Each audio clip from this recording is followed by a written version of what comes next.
سورہ نور lecture number 3 third آیا۔ زناکار مرد نکاح نہیں کرتا مگر زناکار عورت یا مشرکہ سے، اور زناکار عورت سے نکاح نہیں کرتا مگر زناکار مرد یا مشرک، اور یہ نکاح مومنوں پر حرام کر دیا گیا ہے۔ اس آیت کا تعلق معاشرتی صفائی اور نکاح کی اخلاقی بنیادوں سے ہے۔ مدینہ میں ابتدائی دور میں زنا عام تھا۔ اس آیت کا نزول اس وقت ہوا جب نکاح کو سنجیدہ نہیں لیا جاتا تھا۔ اس آیت میں بتایا گیا ہے کہ زناکار مرد یا عورت عام طور پر اپنے جیسے لوگوں سے ہی تعلق رکھتے ہیں۔ جو مرد یا عورت زنا کے عادی ہوں اور توبہ نہ کریں وہ نیک اور صالح مومنوں کے لائق نہیں۔ ایسے لوگ اپنے جیسے بدکار یا غیر مسلموں سے ہی تعلق رکھتے ہیں۔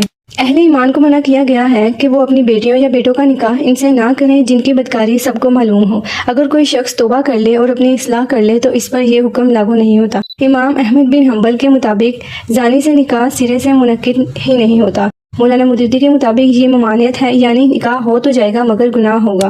ایک دفعہ ایک صحابی نے نبی صلی اللہ علیہ وآلہ وسلم سے بدکار عورت سے نکاح کرنے کی اجازت مانگی۔ نبی صلی اللہ علیہ وآلہ وسلم نے منع فرمایا اور یہی آیت پڑھی۔ حضرت مرثد رضی اللہ تعالیٰ عنہ نے بھی ایسی عورت سے نکاح کی اجازت مانگی۔ نبی صلی اللہ علیہ وآلہ وسلم نے فرمایا زانی نکاح نہیں کرتا مگر زانیہ یا مشرکہ سے۔ نبی صلی اللہ علیہ وآلہ وسلم نے فرمایا جو شخص دیوس ہو یعنی بیوی کی بدکاری جان کر بھی شوہر بنا رہے وہ جنت میں داخل نہیں ہوگا۔ اگر کوئی عورت بے پردہ زندگی گزارتی ہے، غیر مردوں کے ساتھ آزادانہ میل جول رکھتی ہے اور شوہر کو فرق نہیں پڑتا ہے تو دونوں ہی ایسے مزاج کے لوگ ہیں جو اللہ کی غیرت، حیا اور اقدار سے غافل ہیں اور ایک دوسرے کو موضوع شریک حیا سمجھتے ہیں۔ اسی لیے قرآن کہتا ہے زانی مشرک کے ساتھ نکاح کرتا ہے اور زانیہ بھی مشرک یا زانی کے ساتھ۔ یہ آیت اہل ایمان کو خبردار کرتی ہے کہ وہ زنا کاروں یا مشرکوں سے نکاح نہ کریں۔ ذالک کا اشارہ صرف زنا پر نہیں بلکہ زانی یا زانیہ سے نکاح کرنے پر ہے، اور یہ عمل مومنین کے لیے منع ہے اور ناپسندیدہ ہے۔ قرآن صرف قانون پابندی نہیں دیتا بلکہ اخلاقی تربیت بھی فراہم کرتا ہے۔ مومن کو ایسی صحبت سے بچنا چاہیے اور ایسے رشتے سے بچنا چاہیے جو روحانی یا اخلاقی نقصان پہنچا سکے۔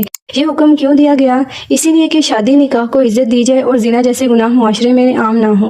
یہ آیت معاشرے کی اخلاقی حفاظت کے لیے ہے۔ قرآن نے زنا کرنے والے مرد و عورت سے نکاح حرام کیا ہے، لیکن یہ ہمیشہ کے لیے نہیں ہے۔ اگر کوئی شخص سچے دل سے توبہ کرے اور اپنی غلطی پر شرمندہ ہو اور اپنی زندگی بہتر بنا لے تو پھر وہ دوبارہ عزت دار زندگی گزار سکتا ہے اور اس سے نکاح کرنا بھی جائز ہو سکتا ہے۔